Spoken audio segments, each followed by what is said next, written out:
এই জায়গাটা মন দিয়ে শোনেন। অনেকের প্রশ্ন, হুজুর নামাজ পড়ার পরেও আমি সিনেমা দেখি, নাটক দেখি, আসেন এরকম প্রশ্ন?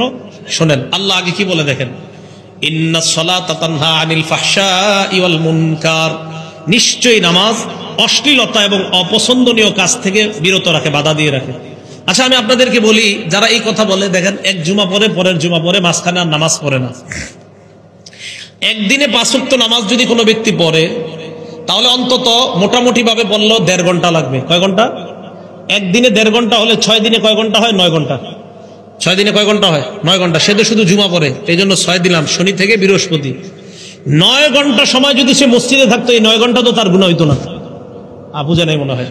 আরে 9 ঘন্টা মসজিদে থাকলে গুনাহ হইতো? তো এই তো নামাজ আপনাকে অশ্লীলতা থেকে বাধা দিচ্ছে। তা আপনি মসজিদে থাকার সময় বাড়ান। যেমন আজকে এশার নামাজ কেউ পড়লেন, 25 মিনিট মসজিদে ছিলেন, এই 25 মিনিট কে কে নামাজে দাঁড়ায় সিনেমা দেখবেন? বলে না কেউ? দেখবেন? আচ্ছা 25 মিনিট পরে একজনে আপনারা জোর করে বসাইছে তালিমের মধ্যে, বসো। তা আপনি বসে গেছেন, মনের ইচ্ছা না থাকা সত্ত্বেও। তালিমে বসার পর চক্ষু লজ্জায় উঠতে পারতেছেন না, বসছেন। তালিম হয়ে গেছে আরো 25 মিনিট, আগের 25-এ আর এই 25-এ কত হলো? এই 50 মিনিট তো আপনি গুনাহ করেননি। এই জন্য আপনি নামাজ আপনাকে অশ্লীলতা থেকে অবশ্যই বাধা দেয়।